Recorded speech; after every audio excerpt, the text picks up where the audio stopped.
mengucapkan ucapan terima kasih kepada dosen pengampu kami pada mata kuliah pengembangan kurikulum SD, yaitu Ibu Dr. Evi Segrawati Ampri, SPD MPD. Di sini kami akan memperkenalkan diri terlebih dahulu sebelum kita masuk ke dalam sesi presentasi hasil observasi di SD Negeri 007 Sidodadi. Perkenalkan, saya Wanda Kartika Dewi. Saya Firandani. Saya Dimas. Saya Rahmat. Dan kami juga punya satu teman yang bertugas sebagai editor dan kameramen, yaitu Munawara.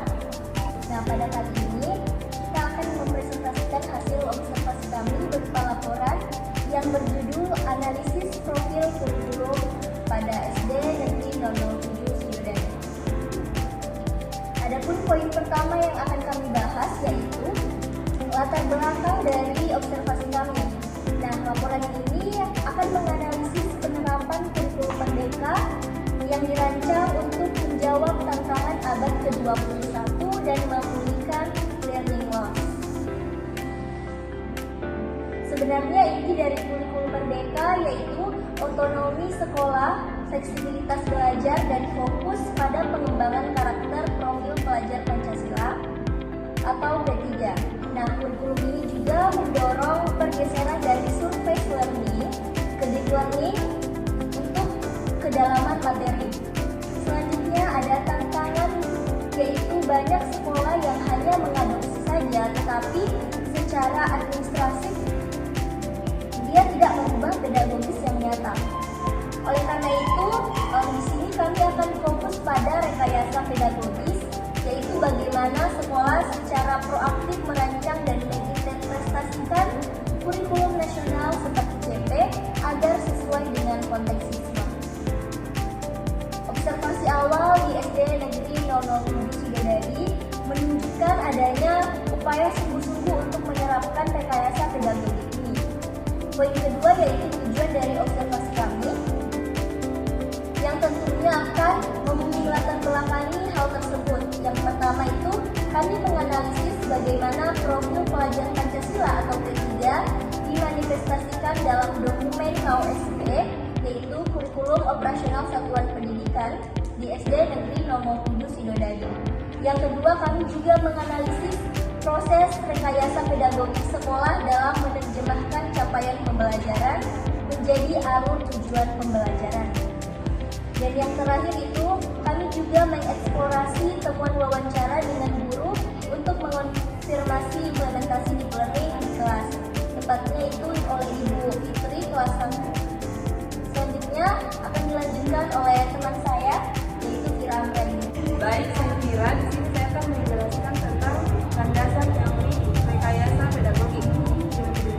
Tentunya analisis kami didasarkan pada kerangka teori utama, yaitu konsep rekayasa pedagogik menurut Nino DKK dan kawan-kawan pada tahun 2021. Di sini saya akan memaparkan dua poin utama, yaitu rekayasa yang pertama, yaitu rekayasa pedagogik. Tentunya rekayasa pedagogik adalah proses yang sadar, terencana, dan sistematis dalam merancang, melaksanakan, dan mengevaluasi pembelajaran untuk mencapai tujuan secara efektif. Poin yang kedua yaitu konteks kurikulum merdeka di SD 007 Sidodadi. Kami menggunakan 4 konsep kunci dari teori ini. Yang pertama yaitu landasan filosofis pada bab 1. Uno dan kawan-kawan menyatakan rekayasa pedagogik harus punya dasar filosofis yang tegas. Dalam kurikulum merdeka ini adalah Pancasila yang diwujudkan melalui profil pelajar Pancasila. Yang kedua yaitu implementasi lembaga pada bab 3. Teori ini menekankan pentingnya otonomi sekolah. Sekolah efektif tidak sekadar mengadopsi tetapi mengembangkan modelnya sendiri yang dibuktikan dalam penyusunan KOSP. Baik, yang ketiga yaitu prinsip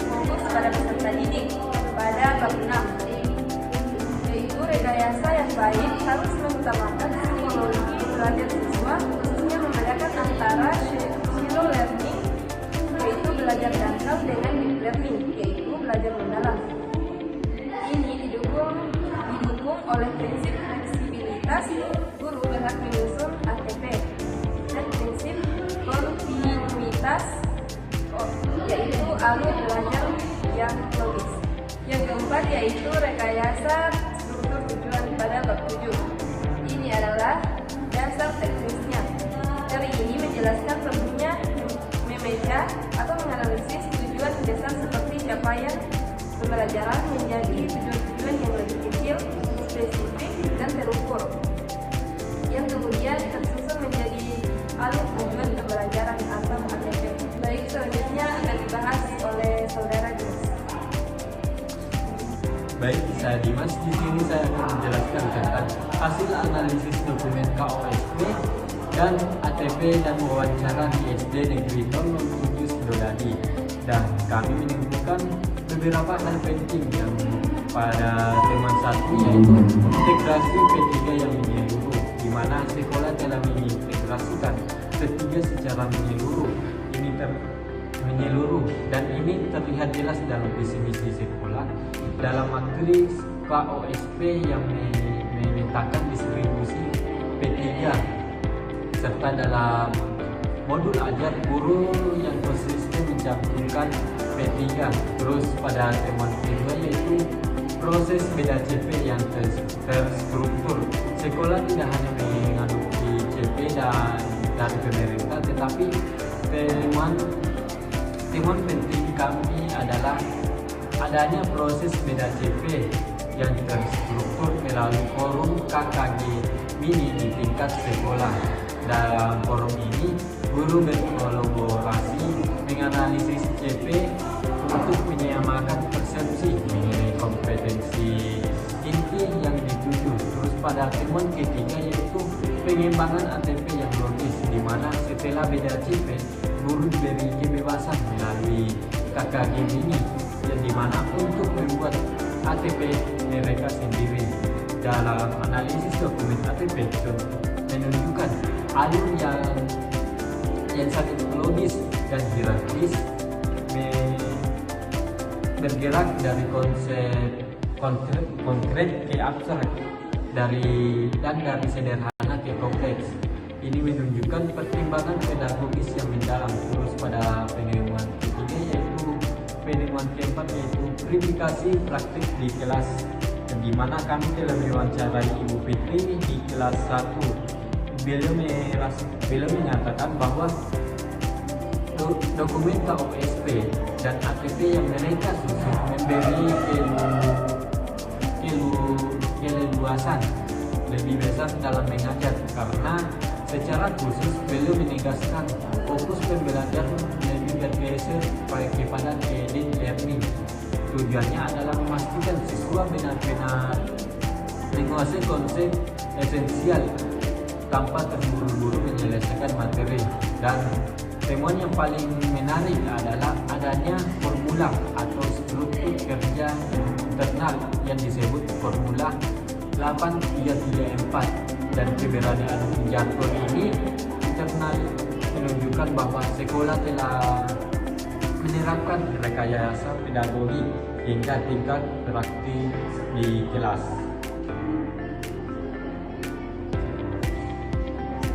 Selanjutnya kepada Saudara Rahmat saya persilakan. Berdasarkan pernyataan teman-teman tadi, kami dapat menyimpulkan dan merumuskan beberapa syarat. Yang pertama, kita dapat menyimpulkan bahwa SD 07 Sidodadi telah berhasil menjalankan rekayasa pedagogi secara melebihi sekedar kepatuhan administrasi. Pertama, sekolah memberikan dasar filosofis ketiga secara sistematis dalam KOSP, visi misi dan modul ajar sejalan dengan bab 1 teori. Kedua, rekayasa pedagogik terlihat jelas dalam proses beda CP di KKG ini yang menghasilkan ATP yang logis dan berbeda.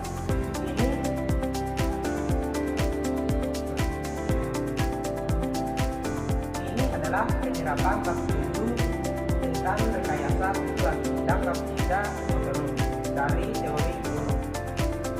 Ketiga, praktik di kelas terkonfirmasi berfokus pada deep learning, yaitu puncak inovasi ini adalah adanya rumus internal 8334 yang menunjukkan tingkat otonomi sekolah tertinggi. Selanjutnya saran. Berdasarkan kesimpulan tersebut, kami dapat merekomendasikan beberapa saran bagi SDN 007 Sidodadi, seperti segera mengimplementasikan rumus 8334 sebagai prosedur operasi standar atau SOP internal dan terus membagikan praktik baik ini lewat KKGMI. Selanjutnya, bagi satuan pendidikan lain, fokuslah pada proses rekayasa seperti merancang sendiri, bukan hanya adopsi seperti menurut dokumen, gunakan kurikulum merdeka untuk fokus pada deep learning. Selanjutnya, bagi peneliti berikutnya, sangat penting untuk melakukan penelitian lebih lanjut untuk mengungkap rincian, struktur, dan efektivitas dari rumus internal 8334. Sekian presentasi dari kelompok kami. Terima kasih.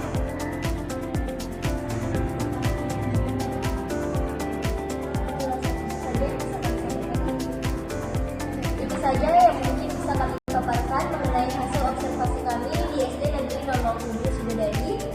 Kurang dan lebihnya kami meminta.